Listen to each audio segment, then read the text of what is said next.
রাখি পূর্ণিমার পবিত্র দিনে আর যাই খান, ভুল করেও এই 3টি সবজি ও কয়েকটি শাক পাতা মুখেও তুলবেন না, দাঁতে কাটবেন না, কোনোভাবেই খাবেন না। পূর্ণিমা তিথিতে বিশেষ কিছু নিয়ম পালন করার কথা বলা হয়। রাখি পূর্ণিমার পবিত্র দিনের কাজ কিন্তু শুধুই হাতে রাখি বেঁধে দেওয়া নয়, এর অর্থ ভাই ও বোনের সম্পর্ককে আরও সুন্দর ও মজবুত করা। সে কারণে রাখি পূর্ণিমায় এই নিয়ম পালন করলে সংসারে দুর্ভাগ্য আসে না, সৌভাগ্য লাভ হয়। আর যদি না মানা হয় তাহলে দিনে দিনে গ্রহ দোষের কারণে চরম তিক্ততা আসে, সম্পর্কে আরও বিভিন্ন সমস্যায় পড়তে হয়। আমরা জানাবো সেই সকল বিষয়গুলি সম্পর্কে। তবে পর্বের শুরুতেই আমাদের জানতে হবে 2026 সালে রাখি পূর্ণিমা 27শে আগস্ট নাকি 28শে আগস্ট, কারণ এই বিষয়টি নিয়ে এবছর সবচেয়ে বেশি সংশয় তৈরি হচ্ছে। দর্শক বন্ধুরা, 2026 সালে রাখি পূর্ণিমা তিথি কিন্তু 27শে আগস্ট বৃহস্পতিবার সকাল 8:43 থেকে শুরু হচ্ছে এবং পূর্ণিমা তিথি শেষ হচ্ছে 28শে আগস্ট শুক্রবার সকাল 9:28। কিন্তু 27শে আগস্ট এবছর রাখি পরাতে নিষেধ করা হচ্ছে, কারণ 27শে আগস্ট পূর্ণিমা লাগার পর থেকে রাত্রি 9:29 পর্যন্ত ভদ্রাকাল থাকবে।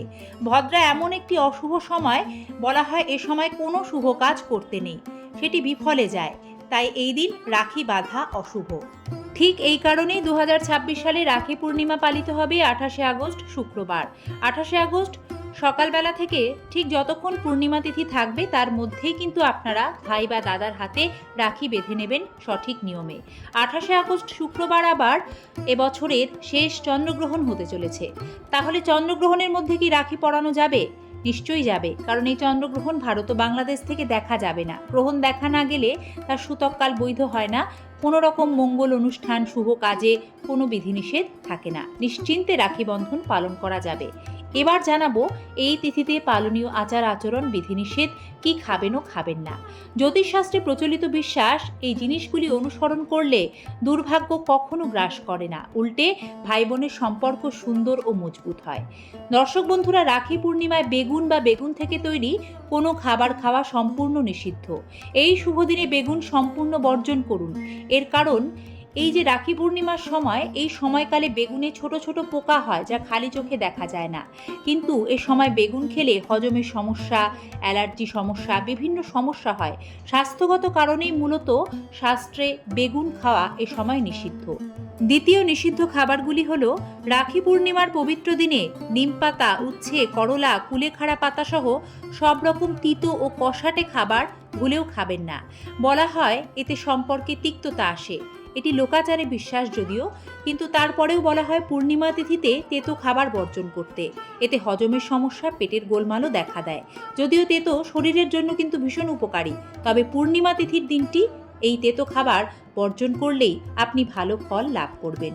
তৃতীয়, রাখি পূর্ণিমার দিন কোনো রকম শাক পাতা খাবারের থালায় না রাখাই ভালো, কারণ স্বাস্থ্যগত দিক থেকে এ সময় শাক পাতাতেও রোগ জীবাণুর প্রাদুর্ভাব বাড়ে, যা খেলে হজমের সমস্যা, পেটের গোলমাল হয়। তাই রাখি পূর্ণিমার দিন খাবারের থালা থেকে যতটা সম্ভব পারবেন শাক পাতা দূরে রাখুন।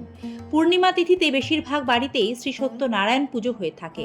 পূর্ণিমা তিথিতে জ্যোতিষশাস্ত্র মতে আমিষ খাবার, নেশা জাতীয় জিনিস, সেঁকা পোড়া খাবার এড়িয়ে চলুন।